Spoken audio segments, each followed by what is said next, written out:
Eh bien, vous suivez ce midi. Vous suivez ce midi et vous êtes sur la chaîne nationale ivoirienne RTI 1. Et je suis très très heureuse d'être là, très heureuse d'avoir un public aussi chaleureux que vous. Et très heureuse et fière de cette bande de... Enfin, j'ai rien dit, je termine pas ma phrase, mais ils sont adorables. Méliane Cuny, bonjour. Bonjour Caroline. Tu vas bien? Non. Et on a remarqué, la voix est partie. Ah, Ouais, d'accord. monsieur Antou m'a fait pomper, il est pleuré. On a de la visite? Petit. On a de la visite? Un petit, tu me dis pourquoi tu viens pas ici, maman? Bonjour. Je suis partie à l'école. Ah, c'est vrai, c'est la rentrée. C'est la rentrée des classes aujourd'hui. Si je vais. Déjà, Mais- ton maître a commencé à te chicoter, toi. Je suis partie. Attends, j'ai pas bien entendu. Approche s'il te plaît, Papitou, viens. Viens voir Il maman. s'appelle Papitou. Ah, Caroline, tu le connais? Oui, C'est je ton le enfant? connais C'est ton bien. enfant? Non, c'est pas mon enfant, c'est le fils de la voisine. Comment vas-tu? Je suis partie à l'école avec lui. Et puis la maîtresse m'a chassée. Oh là là. Pourquoi? Elle n'est pas gentille, mais pourquoi elle te Elle chasse? est gentille. Pourquoi est-ce qu'elle t'a chassé? Elle dit que moi, je n'ai pas de cahier. Je n'ai pas de cahier, je n'ai pas de livre. Je prends pour mes camarades. J'ai déchiré pour mon petit camarade là. Déjà, Mais, déjà. On luttait. Tu as commencé quand? On n'a pas, Aujourd'hui seulement. on n'a pas commencé quand on a commencé matin. Quand il est parti, la maîtresse m'a chassé. Il dit que si je n'ai pas de livre, pas venir. Bon, d'accord. C'est pas bien grave. Alors, Faut donner. non, c'est pas. Non, t'inquiète. Ce qu'on va faire, on est en direct là. Nous sommes sur RTI 1. Qui me Alors, voit? dès qu'on finit, il y a beaucoup de personnes, des millions de personnes qui me voient. Pardonnez, aidez Papoutou. Non, il n'y a pas de problème, on va aider Papitou, Il n'est-ce prend pas, ça là cher pour public? partir. On aidera Papitou. Non, s'il te plaît, on va t'acheter de jolis cahiers, des livres et un cartable. Je veux pas livre. Tu veux quel genre de cartable? Je veux quoi? Je veux pas portable. Non, cartable. Sac, tu veux un sac à dos, c'est ça? Sac de Je riz. veux pas faire comme Dora. Comme Dora. Ah, comme Dora. D'accord, on va le faire. Je viens venir. Merci beaucoup. Chercher mon cahier qui était là. Tu viens? Mon cahier. Voilà, c'était donc Koloko Germain, artiste humoriste ivoirien. C'est le plus gros et le plus grand bébé du monde. Alors, on en était aux civilités et n'a pas passé un bon week-end. Nessie, Moi, un fabuleux week-end. Ah Ah ah. oui, ça a commencé depuis le vendredi soir. Mais tu auras les détails avec Alissa. ils ont fait le show quelque part. Hein. Ah ah. Ben, je n'en dis pas plus. Nessie. Semaine dans la ferraille. Et le lendemain, j'ai passé toute la journée à Beaunois. Et je peux vous assurer que là-bas, ce sont des fidèles téléspectateurs de ces midi. Ah, oui. On Imagine- applaudit ah oui. les habitants de Au Beaunois. Beaunois. Docteur Philo, comment vas-tu? Oui, je vais très bien, tranquille, merci. Ben là, Mais tu viens d'où là? Dis-moi. Mais je viens de Paris, voilà, je suis arrivé hier. Mais je ne vous dis pas, je suis allé pour une séance de purification. Une séance de... Purification, ben, il fallait que j'aille me Purification. purifier après, cette semaine bien enlevée, bien mouvementée, avec les invités qu'on a reçus, plumes là. Tu fais allusion à Gola Montagne, t'as vu ses muscles là? Cargaison de plumes là, je suis allé me purifier. Et là, je suis venu avec mon hôtesse de l'air là, vous voyez, elle est là. Mon hôtesse, hein. C'est qui là, mon hôtesse Pourquoi tu as trimballé l'hôtesse? Aujourd'hui, c'est comme ça. Comme ça. Merci beaucoup, Docteur Philo.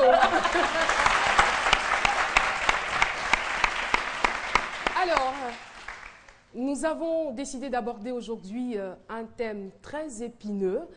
Nous parlons d'albinisme. Je suis albinos. Et alors? On retrouve tout de suite et maintenant Docteur Philo pour le décortiquer.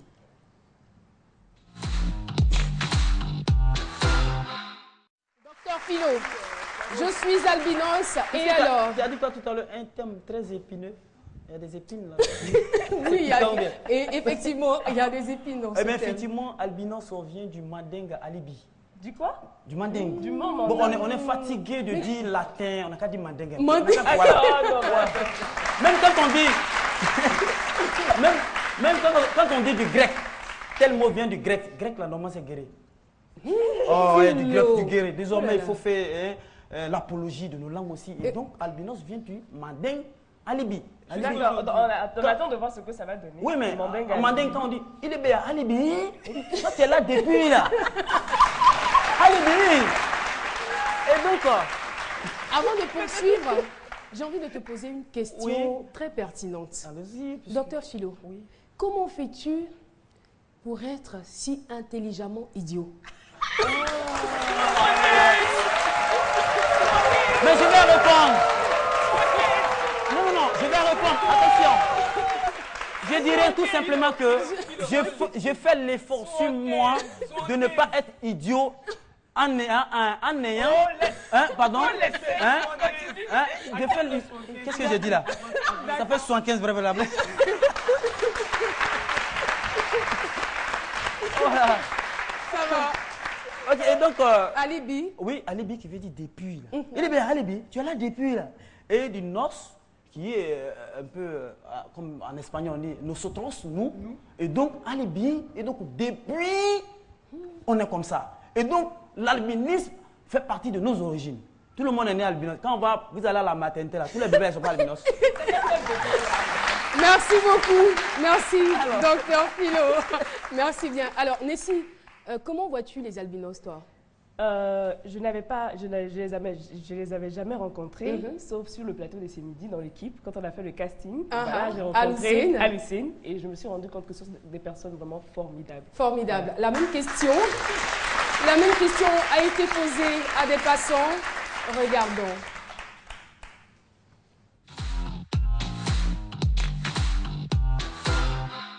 Les albinos sont des personnes comme nous autres. La science l'a démontré, ce n'est pas une sous-race, c'est plutôt une anomalie génétique. Voilà, donc ce sont des personnes comme nous, on peut les intégrer dans la société, ils sont capables de faire tout ce que nous pouvons faire. Ils sont aussi intelligents que nous, ce ne sont pas des sauvages, ce ne sont pas des personnes à fuir ou des êtres à sacrifier. Les albinos sont des personnes comme nous, il ne faut pas les négliger, les délaisser. Les albinos sont des personnes comme nous. Dans la société, généralement, ils sont un peu marginalisés par rapport à leur teint. C'est un problème de pigmentation et cela n'est pas de leur faute.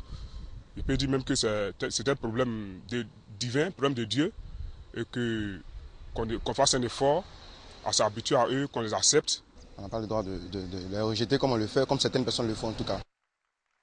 Voilà, de retour sur le plateau de ce midi. On le sait, l'albinisme est un phénomène, on va dire, mystérieux qui demeure inconnu des Africains. Notre invitée témoin, elle s'appelle Lynn Banti, elle est magnifique. Mesdames et messieurs, je vous demande de la recevoir.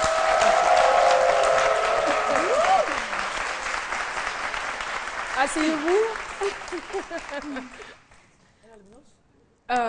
Philo, t'as dit qu'on est tous nés albinos, voilà. Donc, comment vas-tu? Je vais bien, merci. D'accord, je vais te vous voyez, c'est mes chroniqueurs que je tutoie. Alors, comment allez-vous, mademoiselle Banti? Je vais bien. Vous allez très bien? Oui, oui. Vous n'êtes pas intimidée par les caméras, par l'ambiance du studio? Non, ça va? Non, ça ne me ferait pas. Ça va. Waouh, Ouais. Attention, hein. Mais c'est bizarre. Moi, tous les albinos que j'ai rencontrés sont des frimeurs. Alucine, quand il arrive sur le plateau, alors Caroline, on va parler aujourd'hui. On est bon. N'est-ce pas?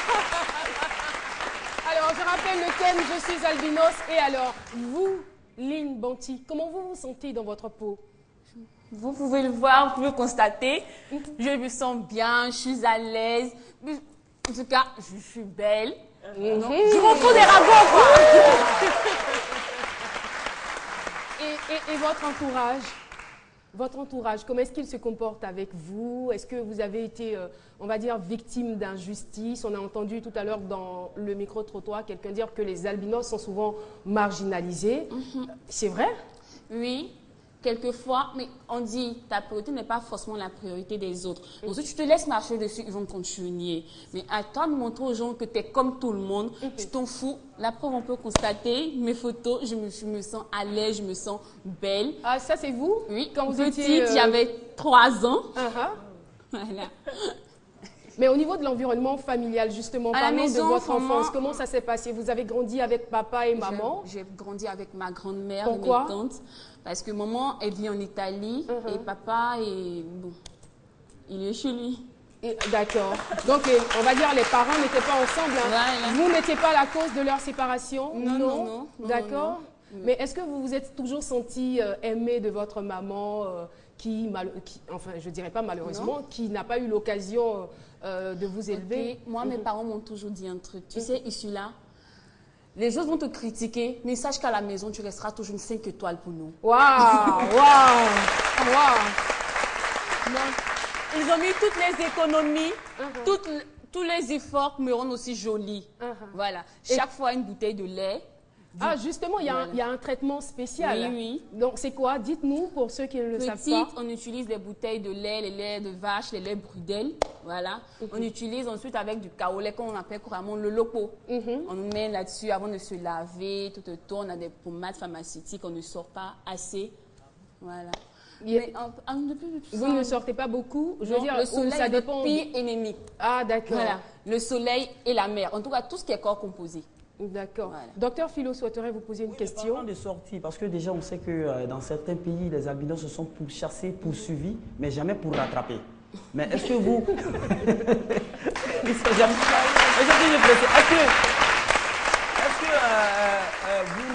vous n'avez pas été poursuivi peut-être une fois par quelqu'un, parce qu'on dit que vous êtes porteur de chance, tout ça, vous pourchassez. Je t'accompagne. Généralement, des personnes utilisent des albinos pour des sacrifices. À des fins sacrificielles. Humains.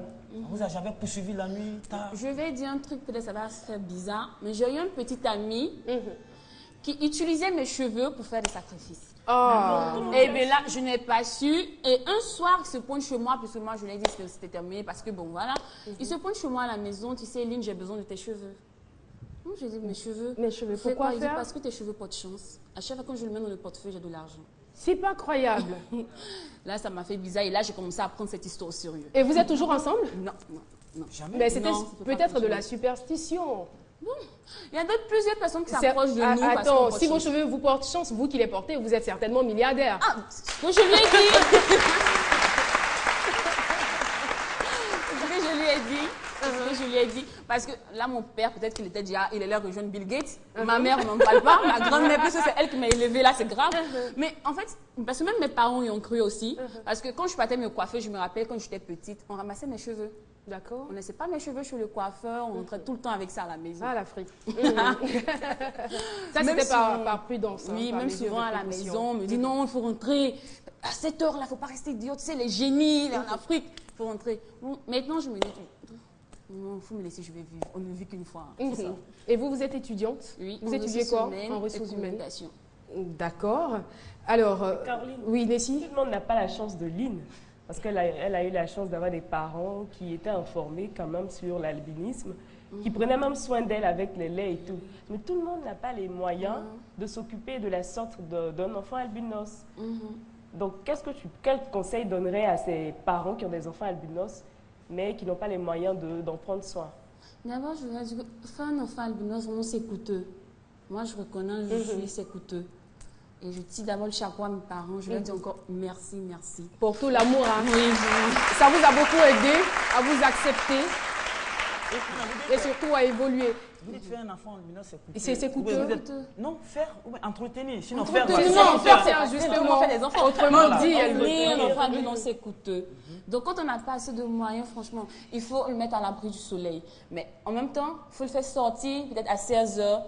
Pour qu'il s'habitue, parce que quand il n'est même pas habitué carrément au soleil, quand tu le sors automatiquement, il se brûle.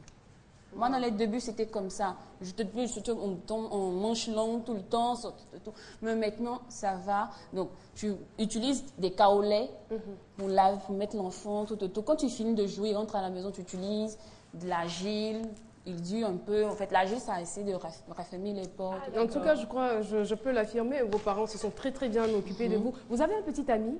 Oui. Ah, il est albinos ou non? Non, il n'est pas albinos. Et pourquoi? Je veux dire, est-ce que ça vous gênerait, par exemple, d'avoir un petit ami albinos? Ça ne me gênerait pas, mais question goût, choix, je ne suis pas attirée par les hommes clairs. Par les hommes clairs? Ah, Dr Philo a de la chance, ça! Oui. Dr Philo a de la chance. En tout cas, pardon, tu as quelque chose à dire? Ah, c'est sur son bête. Il y a longtemps, il fait coco taille la nuit. C'est lui qui donne l'argent là. Je permets D'accord, vas-y. D'adresser un mot à tous ces albinos qui souffrent en ce moment.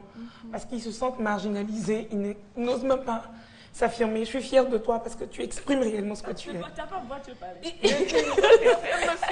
Mais il va falloir qu'elle se repose. Hein. D'accord, allez-y pour votre message à l'endroit de tous ces albinos qui vous regardent. Il est temps de sortir, il est temps d'arrêter de se cacher. Parce que ça ne sert à rien de rester dire qu'on est marginalisé. Mais si nous-mêmes on ne fait rien, les gens ne vont pas nous prendre au sérieux.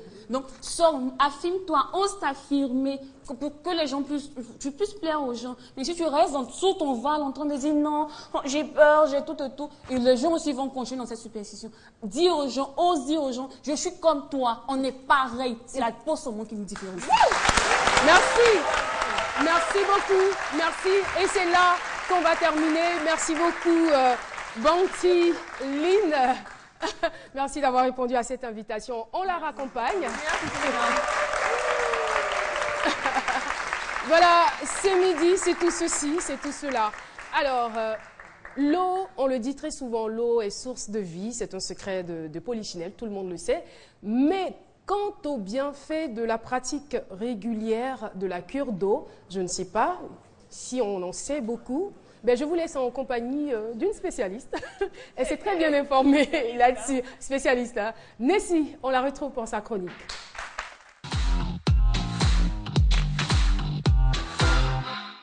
Nessie Ndri, la cure d'eau, on en parle avec toi. Caroline Da Silva l'a dit. Je suis une spécialiste. Tu commences à avoir les tics. Et je dois me mettre dans la peau d'une spécialiste. Philo, tu mets pas ses lunettes? Ah? Oui. Ah. On dirait comme ça, là, ce qui n'a pas de lunettes. La honte n'existe plus. Voilà. Il dit la honte n'existe plus.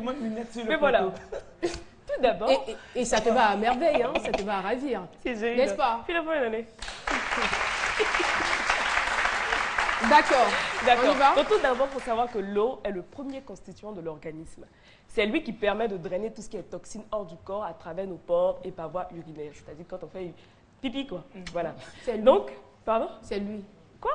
Lui. Lui, le mi-bouki. Quoi? Lui. J'ai pas bien entendu. Le premier constituant. Ah, d'accord. En fait, j'ai entendu l'huile. Voilà. Donc, si je dis lui, c'est le constituant que l'eau est, quoi. Maintenant, si je dis elle, c'est l'eau. D'accord. Voilà. Donc, comment boire de façon thérapeutique? Voilà. Il faut faire la cure d'eau, tout simplement. La cure d'eau est une méthode thérapeutique découverte par un chercheur japonais. Et comment il a eu l'idée de faire des recherches sur la cure d'eau? Il dit qu'une fois, il a rencontré une personne âgée, mais qui débordait d'énergie, qui était en forme. Donc, il a approché le monsieur pour lui demander quel était son secret. Le monsieur lui a dit tout simplement, je fais une cure d'eau. Mais il y a plusieurs façons de cure d'eau. Voilà, quand il y a des maladies, il y a des personnes qui ont des maladies particulières, pour elles, il y a un traitement particulier, mais en cure d'eau, quoi. Mais pour des personnes qui sont bien portantes, mais qui veulent prévenir des maladies, il y a une façon particulière de faire. C'est-à-dire, chaque matin, au réveil, boire 1 litre d'eau à jeun avant le brossage des dents. On avale tout ça. Tu te réveilles le matin.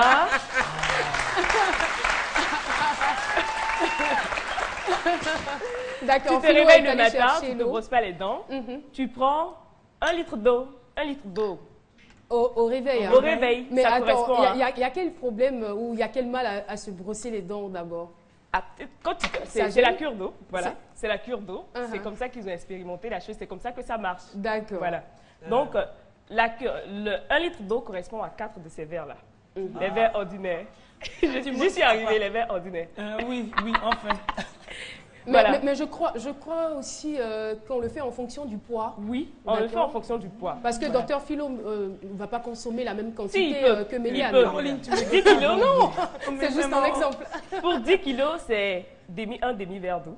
Non, pardon, un demi-verre, non? Un demi-verre. Voilà, 15 à 20 kilos, c'est un verre. 20 à 30 kilos, c'est 2 verres. 23 à 40 kilos, c'est 3 verres. 50 à 300 kilos, c'est 4 verres le matin au réveil avant le brossage des dents. Et quand on fait la cure d'eau, on ne boit pas pendant le repas. Voilà, on boit 15 minutes avant ou après chaque repas. Il y a des cures d'eau qui sont un peu... Quel que soit le plat. Quel que soit le plat. Et si ça pique Un piment, tout ça, tu vois. De toutes les façons, l'eau c'est clair, n'arrête pas le piment. C'est le réflexe voilà, qu'on a. C'est le lait qui calme le piment, pas l'eau. Voilà. Quand on fait la cure d'eau, comme je le dis, on ne boit pas pendant le repas. 15 minutes avant ou après le repas. De toutes les façons, quand on fait une cure d'eau, c'est parce qu'on veut gagner quelque chose. Donc, vaut mieux suivre les prescriptions. Mais en dehors de cela, qu'est-ce qu'il faut faire pour que la cure d'eau soit efficace? Est-ce qu'on l'a fait sur une période donnée ou on l'a fait toute la vie? On peut essayer d'abord 1 mois pour voir. Et je vous assure, quand on fait une cure d'eau, on ne tombe plus malade. Vous-même, vous allez constater, vous n'allez plus tomber malade. Sans blague. Vous n'allez plus tomber malade. Vous allez faire une bonne période sans tomber. Peut-être même, vous n'allez plus jamais tomber malade. Quand vous dites vous n'allez plus tomber malade, je veux dire, ça prévient contre... Plusieurs maladies. La diarrhée, la constipation. D'accord. On a plein de maladies. Je me retrouve. Je crois le diabète aussi. L'hypertension, l'anémie, l'obésité, la toux, l'asthme, les menstruations irrégulières. Les menstruations ça m'intéresse. Ça soigne l'asthme. Oui. Ah bon? Et les problèmes, les problèmes de gorge, là. Oui. Je t'ai dit que tu es venu ce matin et que tu avais la voix. lui donner un verre d'eau. Tu l'as dit que si tu avais fait la cure d'eau, elle là, tu n'allais pas avoir ça. Ça c'est notre verre.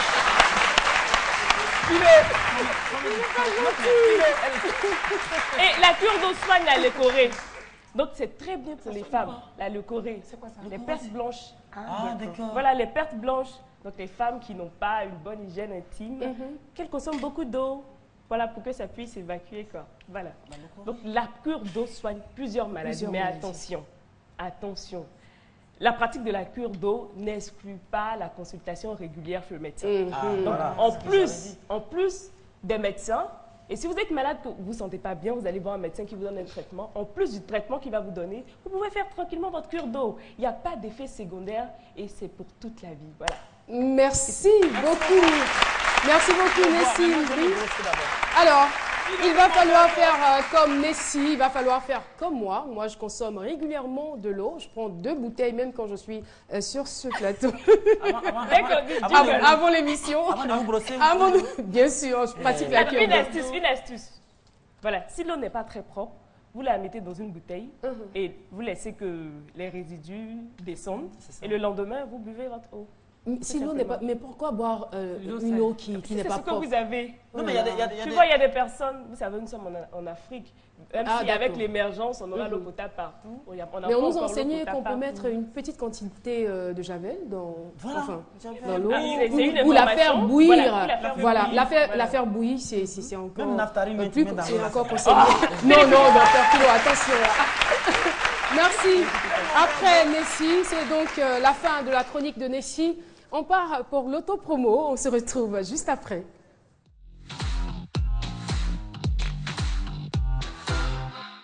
Bonjour, je suis Lynn Jabert, top modèle. Pour parler de mode et de beauté, retrouvez-moi tous les vendredis dans C'est Midi. Les grands rendez-vous, le meilleur de l'actualité culturelle, les plus belles destinations touristiques pour découvrir et vous faire rêver, c'est tous les mardis et vendredis avec moi-même, Jean-Michel Honard. Je m'occupe de vous.